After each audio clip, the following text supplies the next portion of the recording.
Good than that, isn't it? I should do political stuff now I'm woke, but I don't like it when a comedian just spouts his own political views and it relies on the audience agreeing with him to get a round of applause. I think that loses something comedically. I want everyone to like my jokes, whatever your political persuasion. A joke shouldn't have a political wing, you know. I'm political in my private life, like everyone, you know. Like, I'm sometimes incensed by the inequalities in our society. We're in the 7th richest economy in the world, right? And there's homelessness. There's 250,000 homeless people in Britain. Now, I wish there were no homeless people, because they're fucking horrible. Aren't they?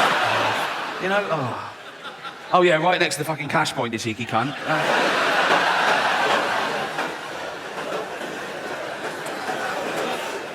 It is a serious problem, and I hope none of you ever find yourself homeless, but if you do, my advice is heroin.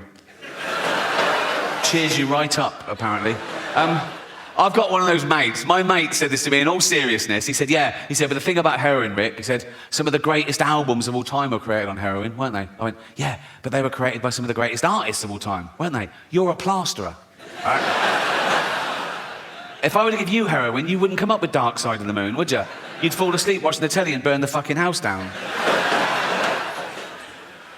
I should do topical stuff, but I never watch the news. I did see one thing recently on YouTube, actually. Do you know the little fella from Game of Thrones? The actor, Peter Dinklage. Do you know Peter Dinklage? Yeah. He was at a junket, and it was for a new thing he was doing, right? And they were filming it. That's why it got leaked onto YouTube. And I don't know what brought it up, but he suddenly started going off on one. So I'm like, oh, God. He was going, it's fucking disgusting. They're still doing productions of Snow White and the Seven Dwarfs. For Christ's sake, it's fucking demeaning. It's 2023.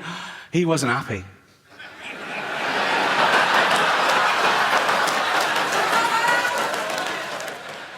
He was grumpy, wasn't he? He's got a point now, hasn't he? Obviously he's got a point. But the thing is, it's all right for him, because he's a multi-millionaire Hollywood actor, and he's a great actor as well. He does Shakespeare and everything. A lot of dwarves in entertainment aren't that great. No, some of them are fucking... They're props, right? No, let's be... They're lucky to be fired from a fucking cannon, right? And so... dancing around Snow White for 3 weeks of the year, that is their like holy grail, and he's going to fuck it for them. If he takes that, what can they do? And he's not saying you should do Snow White and the Seven Dwarfs with normal size actors. You can't do that either. You get in trouble for that in Hollywood, or you can't take a dwarf's job or a disabled person's job. Like Eddie Redmayne got in trouble when he played Stephen Hawking in the biopic, the life story of Stephen Hawking, right? Won an Oscar for it, and that's when the backlash started. People going, no, it should be played by a real disabled creature, all this, right? And they're going, the actor should have the same disability as the person they're portraying. But it was the life story of Stephen Hawking, right? So for the first part of the film, the cunt could walk, right? So I put it to you, what is easier? Getting an actor who can walk, pretend he can't for the last bit of the film, or get an actor who can't walk, pretend he can for the first bit? How would that even fucking work? Puppetry, think. You can't always find an actor with the same disability as the person they're portraying. They're fucking actors. What if they did a biopic of Helen Keller, the deaf, dumb and blind girl? Well, what's the chances of finding a deaf, dumb and blind actress who can play that role? And if you did, you go right into the director and go, we found a deaf, dumb and blind girl. What did she say? She didn't even answer the fucking phone. Oh, don't get me started. Oh. Cultural appropriation. Have you heard of that? Cultural appropriation. The latest no-no. Now, again, in my day, it was considered a good thing to swap ideas with other cultures, with other nations, to share things with other races, to assimilate. It was the opposite of racist. Now it's racist. Gwen Stefani got in trouble in her last video because she had her blonde hair in dreadlocks. People go, no, black people invented dreadlocks, you can't have them, you're white, that's racist. Jamie Oliver got in trouble when he put out authentic jerk chicken recipe. People go, no, black people invented that, you can't have it, you're white, that's racist. Now, black people, they use the N-word, don't they? We invented that.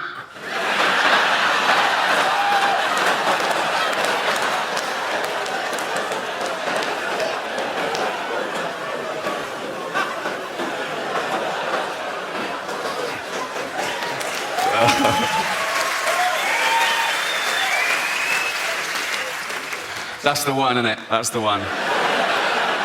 Listen, I know white people are the worst. I know that. That's why no one likes a fucking white middle-aged man anymore until we need a boiler fixing. That is, get the bald bloke round now.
Critical race theory, have you heard of that? Being taught in schools now, particularly in trendy areas like LA, right? Just like 5-year-old kids and 6-year-old kids.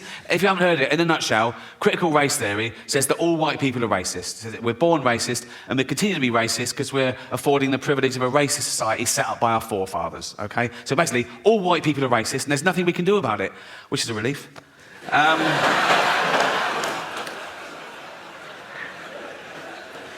I think the world's going to get harder and harder to understand as I get older and more bewildered. A new dogma arises in the name of progress. Now, dogma is never progressive, however new and trendy, but I think soon I'll be outnumbered. And it was only this year that I ordered my first item off Amazon. All the way through the pandemic, Jane's like, bang, things are arriving, we need this, bang, it's here. And I was going, oh, no, she goes, it's easy. I go, I never liked real shopping either, hated real shopping, particularly clothes shopping. I hated clothes shopping when I was young and thin. I really hate it now I'm fat and old, right? Once, a shop assistant thought I had my inside leg and my waist measurement the wrong way round. I could see her thinking, do you have an orangutan, sir? No, it's for me, you cheeky.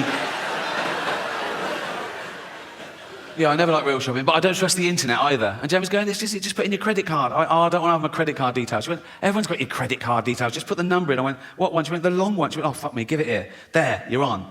Order something. So I thought, oh, I don't want anything. Oh, tracksuit bottoms. You can't have too many. I wear mine till the bollocks fall out, right? So I put in men's tracksuit bottoms, black, zip pockets, about 38. They went, oh, fuck me, they look all right. Size chart. I go, well, they'll be a bit long, but they'll be a bit tight. I thought, $9.99. I thought, oh, fuck it, who cares, right? So I ordered them. They came the next day. I opened them up. They were shit. Now, I don't know what sweatshop they were made in or what little 8-year-old Chinese kid made them. But he should be fucking punished because And I was looking up where to fucking complain to get him fired, right? And I found out that these kids only get $2 a day in these fucking places, right? But what happened to pride in your work? Do you know what I mean? And I could tell, some of you are thinking, oh yeah, but he didn't think Ricky Gervais would order them. Well, no, but maybe he should be told there's a chance that Ricky Gervais might order them. His owner should sit him down, right? And say, Ricky Gervais orders these and complains, I'm going to rape your mummy again. What is that? Too much? Sorry. Leave it with me. Leave it with me.